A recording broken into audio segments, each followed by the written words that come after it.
పంటల్లో రోజు తెగుళ్ల బెడద ఎక్కువైపోతుంది. వీటి నుండి పంటను కాపాడుకునేందుకు రైతులు వేలకు వేలు ఖర్చు చేస్తున్నారు. అయినా అరికట్టలేకపోతున్నారు. ఈ నేపథ్యంలో అతి తక్కువ ఖర్చుతో రైతే స్వయంగా తయారు చేసుకునే ట్రైకోడెర్మా విరిడి కల్చర్ పట్ల అవగాహన కల్పిస్తూ ఉన్నారు ఆంధ్రప్రదేశ్ ప్రకృతి వ్యవసాయం విభాగం వారు.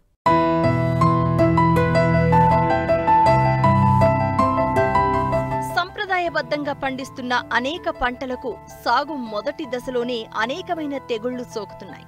ముఖ్యంగా వేరుశెనగ, పప్పు ధాన్యాలు, కూరగాయలు, పత్తి, నిమ్మ, కొబ్బరి, అరటి, పొగాకు, మిరప లాంటి పంటలకు తీవ్ర నష్టం కలిగించే వేరుకుళ్ళు, కాండంకుళ్ళు, మాగులు తెగులు, ఎండు తెగులు వంటివి సోకి రైతులను పూర్తిగా నష్టాల ఊబిలోకి తోసేస్తున్నాయి. పోనీ రసాయన ఎరువులు వాడుదాము అంటే వాటి ధరలు కొండెక్కి కూర్చుంటున్నాయి. ఎరువులకే సాగులో సగం ఖర్చు పెట్టాల్సి వస్తుంది. ఈ నేపథ్యంలో తెగుళ్ల సమస్యను అరికడుతూ రైతుల కష్టాలను తీర్చడంతో పాటు భూసారం సైతం పెంచేందుకు నడుం బిగించారు ఆంధ్రప్రదేశ్లోని ప్రకృతి వ్యవసాయ విభాగం వారు. ఇందులో భాగంగానే ట్రైకోడెర్మా విరిడిని వినియోగించేలా శ్రీకాకుళం జిల్లా గార మండలం ఆరంగిపేట గ్రామంలో రైతులకు అవగాహన కల్పిస్తున్నారు. ఈ సంవత్సరం మన జిల్లాలోని అత్యధికంగా ట్రైకోడెర్మా విరిడిని వినియోగించడాన్ని ఈ సంవత్సరం బాగా ప్రమోట్ చేస్తున్నాము. అయితే మిరప పంటలో మనకి ముఖ్యంగా వచ్చే తెగులు ఏంటంటే వేరుకుళ్ళు తెగులు. మొక్క ఉండి సడన్గా ఒక రోజులోనే వాలిపోవటం అన్నది జరుగుతుంది. దాని నివారణకని మనకి ట్రైకోడెర్మాని వినియోగించడాన్ని ఇక్కడ ఫాలో అవుతున్నాము. అయితే ఈ ట్రైకోడెర్మా విరిడిని ఈ గ్రామంలోని ముందుగా నైరా కాలేజు విద్యార్థులు తయారు చేసిన విరిడి ప్యాకెట్లను ఇక్కడికి తీసుకొచ్చి ఆ ట్రైకోడెర్మా విరిడిని గత్తంలో కలిపి అలాగే నారు పెంచేటప్పుడు ఆ భూమిలో వేసి చేయటం జరిగింది. ట్రైకోడెర్మా విరిడిని 50% సబ్సిడీలో విశాఖపట్నం బీసీ ల్యాబ్ నుంచి తీసుకురావడం జరిగింది. ఈ గ్రామంతో పాటు శ్రీకాకుళం జిల్లాలో ఎక్కడ ప్రకృతి వ్యవసాయం చేస్తున్న వారైనా కూరగాయ మొక్కల్లో కానీ అలాగే పండ్ల తోటల్లో కానీ అలాగే మనకి ఈ మిరప కానీ అరటి కానీ ఇలాంటి మొక్కల్లోని అవసరం మేరకు ట్రైకోడెర్మా విరిడిని దాదాపుగా 2500 కేజీలని తీసుకురావడం జరిగింది. జిల్లాలోని వివిధ ప్రాంతాల్లోని ఈ ట్రైకోడెర్మా విరిడిని ఇవ్వడం జరిగింది. అయితే ట్రైకోడెర్మా విరిడిని మీరు చూపిన పద్ధతిలో డైరెక్ట్గా వేసేయటం కాకుండా 2 కేజీల ట్రైకోడెర్మాని ఒక 100 కేజీల చివికిన గత్తంలోని లేదా ఘనజీవామృతంలోని కలిపి కానీ ఉంచుకున్నట్లయితే ఆ ఫంగల్ ద్వారా వచ్చే మైసీలియా చాలా ఎక్కువగా ఉంటుంది. ఆ మైసీలియా బాగా వృద్ధి చేసి మనము పంటకు అందించడానికి అవకాశం ఉంటుంది. అయితే ట్రైకోడెర్మా విరిడి వలన ఉపయోగాలను కానీ మనం చూసుకున్నట్లయితే ట్రైకోడెర్మా విరిడి వేరు మీద అభివృద్ధి చెందుతుంది. మొక్క తాలూకా వేరు మీద అభివృద్ధి చెందుతుంది. ప్రతి మొక్క ఏంటంటే తన మొక్క మీద వేరే ఫంగల్ కానీ బ్యాక్టీరియా కానీ రాకుండా ఉండటానికి కొన్ని ద్రావణాలను ఉత్పత్తి చేస్తుంది. ఆ ద్రావణాలను కూడా ఎదిరించి ఈ ట్రైకోడెర్మా అన్నది బాగా పెరుగుతుంది అన్నమాట. అలాగే ఈ ట్రైకోడెర్మా విరిడి మొక్కతోనే ఉండటమే కాకుండా మొక్కకి అవసరమైన రైజోబియం కానీ మైసీలియం కానీ అలాంటి వాటిని దేనిని హార్మ్ చేయకుండా వాటిని ఈ ట్రైకోడెర్మా విరిడి మైసీలియా అనేది పెరగటం జరుగుతుంది. చివికిన గత్తంతో పాటు వేయటం వలన మొదటగా భూమి ఆరోగ్యాన్ని కాపాడుకునే వాళ్ళం అవుతాము.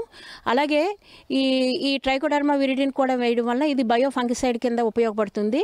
ముఖ్యంగా వచ్చే ఫ్యూజేరియం ద్వారా వచ్చే విల్ట్ కానీ అలాగే డాంపింగ్ ఆఫ్ కానీ రూట్ రాట్ కానీ వీటన్నిటి నివారణకి ఇది బ్రహ్మాండంగా పనిచేస్తుంది. అయితే ఈ ట్రైకోడెర్మా విరిడిని మనం ఎలా వినియోగించుకోవాలంటే గత్తంతో కలిపి డైరెక్ట్గా భూమికి వినియోగించవచ్చు, లేదంటే కొంతవరకు స్ప్రే చేసుకోవచ్చు. అలాగే ఈ విల్ట్ లేదా రూట్ రాట్ వచ్చింది అనుకోండి, అలాంటి చోట 10 గ్రామ్స్ లీటర్ నీటికి కలిపి మనము సాయిల్ డ్రెంచింగ్ డైరెక్ట్గా వేరు దగ్గర ఒక మగ్గుతో కానీ వేసుకున్నట్లయినా కూడా మనం వేరుకుల్ని చాలా వరకు నివారించవచ్చు. అలాగే ట్రైకోడెర్మా విరిడి కొన్ని రకాలైన రసాయనాలని ఫ్లూయిడ్స్ని విడుదల చేస్తుంది. దానివలన భూమిలో ఉన్న ఫాస్ఫరస్, మెగ్నీషియం ఇవి సాల్యుబలైజ్ అయ్యి మొక్కకి ఇంకా కొద్దిగా ఈ మినరల్స్ని వీటినన్నింటినీ అందించడానికి కూడా ఉపయోగపడుతుంది. 100 కేజీల పశువుల ఎరువుకు 2 కేజీల ట్రైకోడెర్మా విరిడిని కలిపి దానిని వారం రోజుల పాటు పక్కన పెడితే సేంద్రియ ఎరువు తయారవుతోంది. ఇది మొక్కలకు వాడినప్పుడు వేరు చుట్టూ ఒక రక్షణ కవచం ఏర్పడుతుంది. ఇది విత్తన శుద్ధి చేయడానికి, సేంద్రియ ఎరువులతో కలిపి నేలలో వేయడానికి పనికొస్తుంది. పంటలకు తీవ్రంగా నష్టం కలిగించే వేరుకుళ్ళు, కాండంకుళ్ళు, మాగులు తెగులు, ఎండు తెగులు నివారణకు ఇది ఉపయోగపడుతుంది. అతి తక్కువ ఖర్చుతో సొంతంగా తయారు చేసుకుంటున్నట్లు రైతులు తెలుపుతున్నారు. మాకు టీవీ రెడీ వచ్చేసరికి మాకు జేడీ గారి నుంచి ఇది రావడం జరిగింది. మాకు 50% సబ్సిడీ మీద మాకు రావడం జరిగింది. ఇక్కడ ఆరింగిపేట గ్రామంకి వచ్చేసరికి మేము 400 కేజీలు ఇక్కడ తీసుకోవడం జరిగింది. ఈ టీవీ రెడీ తయారీ విధానం అంటే ముందుగా మేము పెంటగత్తం అనేది తీసుకుంటాము. పెంటగత్తం వచ్చేసరికి కేజీ 100 కేజీలు తీసుకొని దాంట్లో 2 కేజీలు ట్రైకోడెర్మా విరిడి కలుపుకొని మేము వారం రోజుల వరకు దీన్ని ఒక గోనంకాయ వేసేసి మేము కప్పి ఉంచుతాము. ఆ వారం రోజులు కూడా కింద మీద కలుపుతూ ఉంటాము. దీనివల్ల వచ్చేసరికి 7 రోజులకి తయారీ అవుతుంది. దీనివల్ల ఉపయోగం వచ్చేసరికి వేరుకులు తెగులు అనేది మనకి రాకుండా చేస్తుంది. ఇక్కడ మనం టీవీ రెడీ మనం చేసుకున్నట్టు అయితే 100లో అవుతుంది, ఒక 500 600 వరకే అవుతుంది. ఆ డిఏపి యూరియా వేయడం వల్ల మన భూమి కూడా సారం పోతుంది. ఈ టీవీ రెడీ వేయడం వల్ల కూడా మన భూమిలోని సత్తు అనేది పెరుగుతుంది. దానివల్ల మేమైతే ఇది ఉపయోగిస్తున్నాం. ట్రైకోడెర్మా విరిడి అనేది బూజు జాతికి చెందిన శిలీంద్రనాశిని. ఇది పంటలకు హాని కలిగించే శిలీంధ్రాలను ఆశించి నిర్మూలిస్తుంది. వివిధ పంటల్లో శిలీంద్రపు తెగుళ్లైన ఎండు తెగులు, వేరుకుళ్ళు తెగుళ్లను సమర్థవంతంగా అరికట్టడానికి ట్రైకోడెర్మా విరిడి జీవ శిలీంద్రం ఎంతో ఉపయోగపడుతుంది. ఇది ఫంగస్ ఆధారిత జీవ రసాయనం. తెల్లటి పొడి రూపంలో మార్కెట్లో వివిధ పేర్లతో రైతులకు అందుబాటులో ఉంది. దీన్ని పశువుల ఎరువులో కలిపి భూమిలో తేమ ఉన్నప్పుడు దుక్కిలో వెదజల్లితే భూమి ద్వారా వ్యాప్తి చెందే శిలీంద్రపు తెగుళ్లను నాశనం చేస్తుంది. బత్తాయి, నిమ్మ, బొప్పాయి వంటి పండ్ల తోటల్లో ప్రధాన సమస్యగా ఉన్న వేరుకుళ్ళు, మొదలుకుళ్ళు వంటి తెగుళ్లను ట్రైకోడెర్మా విరిడిని వాడి సమర్థవంతంగా అరికట్టవచ్చు. పప్పుజాతి పంటలు, పత్తి వంటి పంటల్లో ట్రైకోడెర్మాతో విత్తన శుద్ధి చేస్తే విత్తనం ద్వారా వ్యాపించే శిలీంధ్రాలను సమర్థవంతంగా అరికట్టవచ్చు. శిలీంద్రపు తెగుళ్లు ప్రధాన సమస్యగా ఉన్న భూముల్లో ముందుగా ట్రైకోడెర్మా విరిడిని పశువుల ఎరువులో వృద్ధి చేసి తేమ ఉన్నప్పుడు ఆఖరి దుక్కిలో వేసినట్లయితే మంచి ఫలితాలు కనిపిస్తున్నాయి.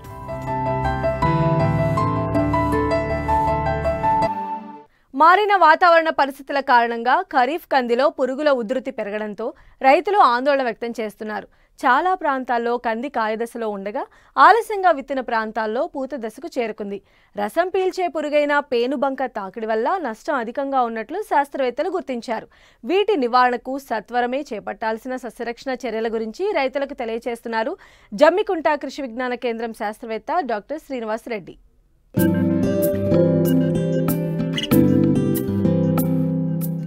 అపరాల పంటల్లో కందిది ప్రత్యేక స్థానం. దీనిని ఏక పంటగానే కాక పలు పంటల్లో అంతర మిశ్రమ పంటగా సాగు చేసుకునే అవకాశం ఉండటంతో చాలామంది ఈ ఖరీఫ్లో సాగు చేశారు. ప్రస్తుతం చాలా ప్రాంతాల్లో పూత కాత దశలో ఉంది. అయితే చల్లని వాతావరణ పరిస్థితుల కారణంగా రసం పీల్చే పురుగులైన పేనుబంక, తామర పురుగులతో పాటు ఆకుగూడు, మారుకామచ్చల పురుగులు పంటకు తీవ్ర నష్టం కలగజేస్తున్నాయి. ఈ పురుగుల వల్ల పూత, పిందె నాశనమవడం కనిపిస్తోంది. వీటితో పాటు అక్కడక్కడా ఎండు తెగులు సోకినట్లు శాస్త్రవేత్తలు గమనించారు. వీటి నివారణకు చేపట్టాల్సిన సమగ్ర యాజమాన్య పద్ధతుల గురించి తెలియజేస్తున్నారు కరీంనగర్ జిల్లా జమ్మికుంట కృషి విజ్ఞాన కేంద్రం శాస్త్రవేత్త డి శ్రీనివాసరెడ్డి. మనకు గనక చూసినట్లయితే ఈ యొక్క తెలంగాణలో కానీ లేదంటే కరీంనగర్ జిల్లాలో కానీ ఎక్కడైనా చూసినట్లయితే రైతులు వరితో పాటుగా కూడా ఈ యొక్క మొక్కజొన్న కానీ లేదంటే కందిని కానీ వర్షాకాలంలో ఎక్కువగా ఈ యొక్క పంటలు వేయడం జరిగింది. మనం కంది పంటలో కనుక చూసినట్లయితే ప్రస్తుతము పూత నుంచి కాయ దశలో కనుక చూసినట్లయితే ఈ యొక్క ఆకుగూడు పురుగు కానీ లేదంటే మనకు ఇంకా ఈ యొక్క మారుకా మచ్చల పురుగు కానీ ఎక్కువగా ఆశించడం జరుగుతుంది. ఈ యొక్క ఆకుగూడును కనుక పురుగును కనుక చూసినట్లయితే మనకు ఈ యొక్క ఆకులను కానీ లేదంటే కొద్దిగా పూతను కానీ ఒక 3-4 ఆకులను కానీ పూతలను కానీ కలిపి గూడుగా తయారు చేయడం జరుగుతుంది. గూడుగా తయారు చేసి ఆ రసం పీల్చడం వల్ల మనకు ఆకులు రాలడం కానీ లేదంటే పూత కూడా రాలడం కానీ జరుగుతుంది. కాబట్టి ఈ యొక్క ఆకుగూడు పురుగు నివారణ కనుక చూసినట్లయితే మనకు ఈ యొక్క వేప నూనెను 5 ml లీటర్ నీటికి కానీ లేదంటే 1 లీటరు ఎకరానికి కానీ కలిపి పిచికారీ చేసుకున్నట్లయితే ఈ యొక్క ఆకుగూడు పురుగును మనం నివారణ చేసుకోవచ్చును. దీంతో పాటుగా వేప నూనెతో పాటుగా కూడా చూసినట్లయితే ఫ్లూబెండమైడ్ మనకు మార్కెట్లో కనుక చూసినట్లయితే ఫేమ్ అని చెప్పేసి దొరకడం జరుగుతుంది. దీన్ని కనుక చూసినట్లయితే 0.2 ml లీటర్కి కానీ లేదంటే 40 ml ఎకరానికి కానీ కలిపి పిచికారీ చేసుకున్నట్లయితే ఈ యొక్క ఆకుకూడు పురుగును కూడా మనం సమర్థవంతంగా నివారణ చేసుకోవచ్చును. అదేవిధంగా ఒకవేళ మనకు ఈ యొక్క ఫ్లూబెండమైడ్ దొరకని ఎడల చూసినట్లయితే ఈ యొక్క ఇమామెక్టిన్ బెంజోయేట్ ప్రొక్లెయిమ్ అని చెప్పేసి మనకు మార్కెట్లో లభ్యం కావడం జరుగుతుంది. దీన్ని కనుక చూసినట్లయితే 0.4 గ్రాములు లీటర్ నీటికి కలిపి కానీ లేదంటే 80 గ్రాములు ఎకరానికి కానీ కలిపి పిచికారీ చేసుకున్నట్లయితే ఈ యొక్క ఆకుకూడు పురుగును కూడా మనం సమర్థవంతంగా నివారణ చేసుకోవచ్చు. అదేవిధంగా కనుక చూసినట్లయితే ఈ యొక్క పిందెలు ఏర్పడే దశలో కానీ లేదంటే గింజలు గట్టిపడే దశలో కానీ చూసినట్లయితే ఈ యొక్క మారుకా మచ్చల పురుగు కూడా మనకు ఎక్కువగా ఆశించడం జరుగుతుంది. ఈ యొక్క మారుకా మచ్చల పురుగు ఆశించడం వల్ల మనకు పిందెలలో గింజ గట్టిపడకుండా గింజలను తినడం కానీ లేదంటే కాయలను రాల్చడం కానీ జరుగుతుంది. కాబట్టి ఈ యొక్క మారుకా మచ్చల పురుగును కూడా మనం నివారణ చేసుకోవడానికి వేప కషాయం అయితే 1 లీటర్ ఎకరానికి కలిపి పిచికారీ చేసుకోవాలి. దీంతో పాటుగా వేప కషాయంతో పాటుగా కూడా చూసినట్లయితే ఈ యొక్క కొరాజిన్ అనే మందును కానీ 60 ml ఎకరానికి కానీ కలిపి పిచికారీ చేసుకున్నట్లయితే ఈ యొక్క మారుకా మచ్చల పురుగును కూడా మనం సమర్థవంతంగా నివారణ చేసుకోవచ్చును. అదేవిధంగా ఫ్లూబెండమైడ్ని కూడా మనం 40 ml కనుక కలిపి ఎకరానికి కలిపి పిచికారీ చేసుకున్నట్లయితే కూడా ఈ యొక్క మారుకా మచ్చల పురుగును సమర్థవంతంగా నివారణ చేసుకోవడం జరుగుతుంది. అదేవిధంగా మనకు వీటితో పాటుగా కూడా చూసినట్లయితే ఈ యొక్క పూత దశలో కనుక ఎక్కువగా ఈ యొక్క తామర పురుగు కానీ లేదంటే ఈ యొక్క పేనుబంక కూడా ఎక్కువగా ఆశించడం జరుగుతుంది. కాబట్టి రైతు సోదరులందరూ కూడా ఒకవేళ పేనుబంకను కానీ లేదంటే తామర పురుగును కానీ ఆశించిన ఎడల ఈ యొక్క మార్కెట్లో డైమిథోయేట్ రోగార్ అనేది కూడా ఎక్కువగా లభ్యం కావడం జరుగుతుంది. దీన్ని అయితే 2 ml లీటర్ నీటికి కానీ కలిపి పిచికారీ చేసుకున్నట్లయితే కూడా ఈ యొక్క తామర పురుగును కానీ లేదంటే పేనుబంకను కానీ మనం సమర్థవంతంగా నివారణ చేసుకోవచ్చు. అదేవిధంగా దీంతో పాటుగా కూడా చూసినట్లయితే ఈ యొక్క ఎస్పేట్ను కూడా మనం 300 గ్రాములు కానీ ఎకరానికి కానీ కలిపి పిచికారీ చేసుకున్నట్లయితే కూడా ఈ యొక్క తామర పురుగును కానీ లేదంటే పేనుబంకను కానీ మనం సమర్థవంతంగా నివారణ చేసుకోవచ్చు. అదేవిధంగా కందిలో కనుక చూసినట్లయితే ఇంకా అక్కడక్కడ కూడా ఈ యొక్క ఎండు తెగులు కూడా ఎక్కువగా వ్యాపించడం జరుగుతుంది. కాబట్టి ఒకవేళ ఎక్కడైనా కానీ ఎండు తెగులు కనుక గమనించినట్లయితే ఎండు తెగులు ఆశించిన మొక్కలకు ఒక 3 గ్రాములు కాపరాక్సి క్లోరైడ్ ప్లైటాక్స్ అనే మందును కూడా మనం లీటర్ నీటికి కలిపి మనం వేలు దడిచే విధంగా వేర్ల దగ్గర కనుక పోసినట్లయితే కూడా ఈ యొక్క ఎండు తెగులు ఆశించిన మొక్కలను మనం కొంతవరకు మనం మొక్కలను కూడా కాపాడుకోవచ్చు. అదేవిధంగా ఎండు తెగులు ఆశించకముందే కనుక ఎక్కడైనా ఎండు తెగులు వస్తుందనుకుంటే మాత్రం ఈ యొక్క జీవశిలీంద్రనాశిని అయినటువంటి ఈ యొక్క ట్రైకోడర్మా విరిడి అనే మందును కూడా మనం ఒక 2 కిలోలను కనుక 50 నుంచి 100 కిలోల మాగిన పశువుల పేడలో కలిపి పదను నీళ్ళ తడిచ్చినప్పుడు కనుక మనం వీటిని ఇసుకలో కలిపి కానీ లేదంటే మాగిన పశువుల పేడలో కలిపి కానీ చల్లుకున్నట్లయితే కూడా ఈ యొక్క ఎండు తెగులు రాకుండా మనం సమర్థవంతంగా నివారణ చేసుకోవచ్చు.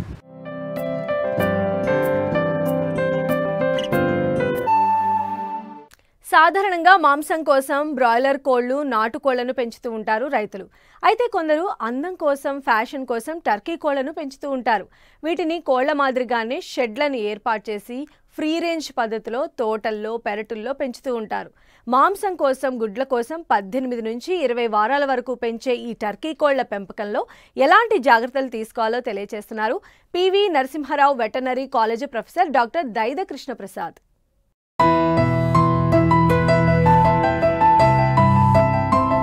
పెరుగుతున్న నిరుద్యోగులకు అవసరమైన ఉపాధి అవకాశాలు వ్యవసాయం, దాని అనుబంధ రంగాలలోనే అధికంగా ఉందని చెప్పవచ్చు. మన దేశంలో జనాభాతో పాటు నిరుద్యోగుల సంఖ్య కూడా ఏటికాయేడు పెరుగుతూనే ఉంది. కొత్తగా స్థాపించే పరిశ్రమలు కానీ, సేవా రంగాలు కానీ, ప్రభుత్వ ఉపాధి అవకాశాలు కానీ నిరుద్యోగులందరికీ ఉద్యోగ అవకాశాలు చూపించలేకపోతున్నాయి అన్న విషయం అందరికీ తెలిసిందే. అందుకే చదువుకున్న యువత ఇప్పుడు వ్యవసాయం, దాని అనుబంధ రంగాల వైపు అడుగులు వేస్తున్నారు. కానీ కొంతమంది అవగాహన లేకుండా ఎక్కువ పెట్టుబడులు పెట్టి నష్టపోతున్నారు. అలా నష్టపోయిన వారిని చూసి కొంతమంది వెనుకంజ వేస్తున్నారు. కానీ అన్ని అంశాలను క్షుణ్ణంగా పరిశీలించి తక్కువ పెట్టుబడితో ఉపాధి అవకాశాలను మొదలుపెట్టి పలు జాగ్రత్తలు పాటించినట్లయితే తప్పనిసరిగా ఫలితం పొందవచ్చు. అలా తక్కువ పెట్టుబడితో మొదలు పెట్టగలిగే లాభదాయకమైన వ్యవసాయ అనుబంధ రంగాలలో కోళ్లు, క్వాయిల్ పక్షుల పెంపకం ముందు వరుసలో ఉండగా తరువాత స్థానం టర్కీ కోళ్లది అని చెప్పవచ్చు. ఇటీవల టర్కీ కోళ్లకు మార్కెట్లో డిమాండ్ పెరిగింది. రైతులు తమ ఫామ్ హౌజుల వద్ద, ఇంటి వద్ద ప్యాషన్గా కొద్ది మొత్తంలో పెంచుతున్నారు. అయితే కొద్దిపాటి యాజమాన్య పద్ధతులు పాటించి మార్కెట్ చేసుకోగలిగితే మంచి లాభాలను పొందడానికి అవకాశం ఉందంటూ టర్కీ కోళ్ల పెంపకంలో మేలైన యాజమాన్య పద్ధతులను రైతులకు తెలియజేస్తున్నారు PV Narasimha Rao, veterinary college poultry science department professor and head doctor Daida Krishnaprasad. Telugu రాష్ట్రాలైనటువంటి తెలంగాణ, ఆంధ్రప్రదేశ్ రాష్ట్రాలలో ఈ మధ్యకాలంలో టర్కీ కోళ్ల పెంపకం మీద రైతులు ఆ పెంపకం చేపట్ట కొరకు చాలా ఆసక్తి కనపరచడం జరుగుతుంది. ఎందుకనంటే ఈ టర్కీలు ముఖ్యంగా పెంపకం అనేది మాంసం కొరకు, ఆ తర్వాత ఫామ్ హౌజ్లలో ఒక ఆకర్షణీయమైనటువంటి వాటి కొరకు వీటిని పెంపకంగా చేపట్టడం అనేది జరుగుతూ ఉంటుంది. ఇవి టర్కీ కోళ్ళు ముఖ్యంగా వచ్చి మన ప్రాంతానికి, మన వాతావరణ పరిస్థితులకు అనుకూలమైనటువంటి ఈ యొక్క రకాలు చూసినట్లయితే 3 రకాలు దీంట్లో మన వాతావరణ పరిస్థితులకు అనుకూలమైనవి. బ్రాడ్ బెస్టెడ్ బ్రాంజ్ అని, బ్రాడ్ బెస్టెడ్ బ్లాక్ అని, అలాగనే బెల్ట్స్ వీల్ అని చెప్పేసి ఈ 3 రకాలు కూడా ఈ యొక్క మన ఇటు తెలంగాణ రాష్ట్రంలో ఉన్నటువంటి, అలాగనే ఆంధ్రప్రదేశ్ రాష్ట్రంలో ఉన్నటువంటి వాతావరణ పరిస్థితులకు అనుకూలమైనవి. ఈ మూడిట్లో కూడా చూసినట్లయితే ఈ బెల్ట్స్ విల్లై అని చెప్పేసి ఇది తెల్ల రకం, చాలా ఆకర్షణీయమైనటువంటి రంగులో ఉండడంతో రైతాంగం కూడా ఇంటి పట్టునే కానీ ఇటు వాళ్ళ యొక్క ఫామ్ హౌస్లలో కానీ టర్కీ కోళ్ళ పెంపకము చేపట్టడం జరుగుతుంది. ఈ టర్కీ కోళ్ళ పెంపకం చూసినట్లయితే ముఖ్యంగా సాంద్రత పద్ధతిలో కానీ ఇటు బ్యాక్యార్డ్ మన కోళ్ళని బ్యాక్యార్డ్ పెరటి కోళ్ళని ఎలాగైతే ఈ యొక్క పెరట్లో ఎట్లా పెంచుకుంటామో అలాగనే వీటిని పెంచుకోవడానికి అవకాశం ఉంటుంది టర్కీ కోళ్ళని. ఈ టర్కీ కోళ్ళు దాదాపు ఇవి 24 వారాలు, అంటే దాదాపు 24 నుంచి 28 వారాల మధ్యన దాదాపు ఇవి గుడ్ల ఉత్పత్తి ప్రారంభం చేసి ఆ తర్వాత ఇవి సంవత్సరం పాటు గుడ్ల ఉత్పత్తి చేస్తుంది. ఆ సంవత్సరం పాటు కాలంలో 80 నుండి 100 వరకు కూడా గుడ్ల ఉత్పత్తి చేస్తూ ఉంటుంది.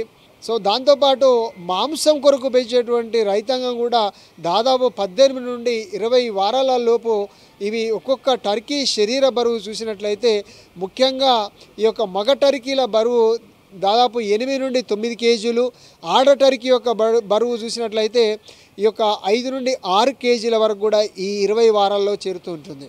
ముఖ్యంగా ఈ నవంబరు, ఈ డిసెంబరు, జనవరి మంత్లలో ఈ 3-4 నెలల వరకు కూడా దాదాపు దీని మీద చాలా మార్కెటింగ్ కూడా అధిక డిమాండ్ ఉండడంతో రైతాంగం ఈ పెంపకం వేళల్లో చాలా వరకు కూడా ఆసక్తి చూపడం జరుగుతుంది.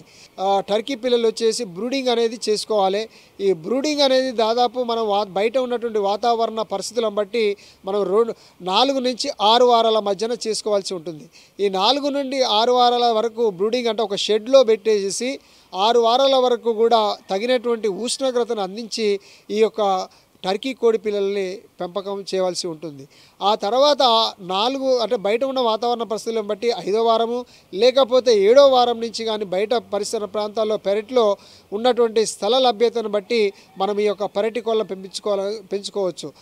ముఖ్యంగా 1 ఎకరం స్థలంలో ఈ యొక్క టర్కీ కోళ్ళను చూసినట్లయితే 250 కోళ్ళ వరకు కూడా 1 ఎకరం స్థలంలో పెంచుకోవడానికి అవకాశం ఉంటుంది. ఈ టర్కీ కోళ్ళు దానా కూడా ఖర్చు తగ్గించుకోవడం కొరకు ఈ 6 వారాల తర్వాత బయట ఉన్నటువంటి ఏవైతే ఈ యొక్క పెరట్లో దొరికేటువంటి పదార్థాలతో పాటు ముఖ్యంగా ఇవి ఎక్కువ పచ్చిగ్రాసాలు లాంటివి ఈ లూసరినే కానీ స్టైలో కానీ స్టైలోజాంతసే కానీ ఆ తర్వాత బర్సిమ్ లాంటి ఈ యొక్క పప్పు దినుసులకు సంబంధించినటువంటి ఏవైతే ఈ యొక్క లెగ్యూమ్ క్రాప్స్ ఉన్నాయో వాటిని చిన్న చిన్న ముక్కలు తరిగిసినట్లయితే వీటిని వినియోగించుకొని కూడా మన దానా ఖర్చు కూడా తగ్గించుకోవడానికి అవకాశం అనేది ఉంటుంది. దానా ఖర్చుతో పాటు ముఖ్యంగా వీటికి స్పేస్ కూడా కొంతవరకు కూడా చూసుకోవాల్సి ఉంటుంది. ఇనిషియల్గా అంటే చిన్నపిల్లలు పెంచుకునేటప్పుడు దాదాపు వచ్చి 1.5 చదరపు అడుగుల స్థలం వరకు వేయాల్సి ఉంటుంది. 6 వారాల తర్వాత 3 నుంచి 4 చదరపు అడుగులు, ఆ తర్వాత ఇవి గుడ్లు ఉత్పత్తి చేసేటప్పుడు 5 చదరపు అడుగుల స్థలం వరకు కూడా ఒక్కొక్క టర్కీ కోళ్ళ వరకు కూడా ఇవ్వవలసి ఉంటుంది.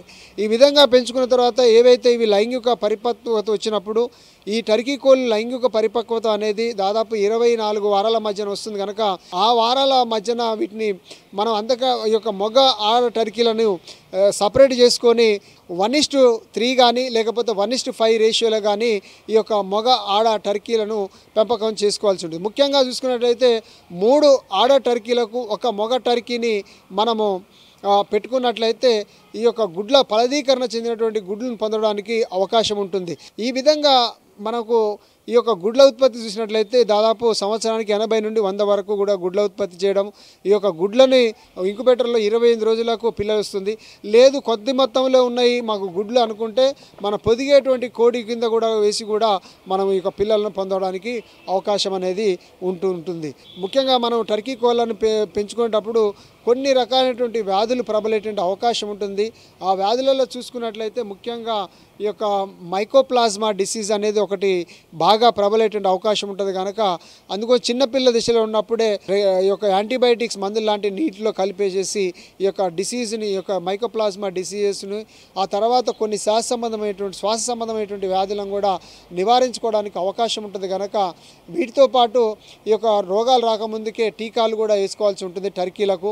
ముఖ్యంగా ఈ యొక్క 7వ రోజు వచ్చేసి లసోటా టీకా, ఆ తర్వాత 4వ వారంలో కుక్కర్ రోగం సంబంధించినటువంటి టీకాలు, ఆ తర్వాత 5వ వారంలో మసూచి సంబంధించినటువంటి టీకాను, 8వ వారంలో చూసినట్లయితే ఈ కుక్కర్ రోగానికి సంబంధించినటువంటిదే ఈ R2B వ్యాక్సిన్ అనేది వేసుకోవాల్సి ఉంటుంది. అలాగనే ముఖ్యంగా ఈ యొక్క టర్కీ కోడి పిల్లలు పెంపకము చేపట్టడం ఒకవేళ పెరట్లో కాక మనం పెంచుకున్నట్లయితే రైతాంగము ఈ యొక్క సాంద్రత పద్ధతి కంటే కూడా పెరట్లో పెంచినట్లయితే కొంత లాభం కూడా, ఎందుకంటే దానా ఖర్చు అనేది ఉండదు కనుక ముఖ్యంగా రైతాంగం వచ్చేసి ఈ యొక్క లాభం అనేది అధిక మొత్తంలో పొందడానికి అవకాశం ఉంటుంది. ఒక టర్కీ కోడిని పెంచుకోవడానికి దాదాపు 20 వారాల వరకు పెంచినట్లయితే అయ్యేటువంటి ఖర్చు వచ్చి 700 నుంచి 800 రూపాయల దాకా కూడా ఖర్చు వస్తుంది. అదే అమ్మినట్లయితే దాదాపు అన్ని ఖర్చులు పోను దాదాపు ఒక్కొక్క రైతుకు వచ్చేసి 1200 నుంచి 1500 రూపాయల దాకా కూడా మిగలడం జరుగుతుంది కనుక రైతాంగము ఒకటి ఏంటంటే మీ చుట్టుపక్కల ఉన్నటువంటి అక్కడ ఉన్నటువంటి మార్కెట్ డిమాండ్ను దృష్టిలో పెట్టుకొని ఈ టర్కీ కోళ్ళ పెంపకం అనేది చేపట్టవలసి ఉంటుంది.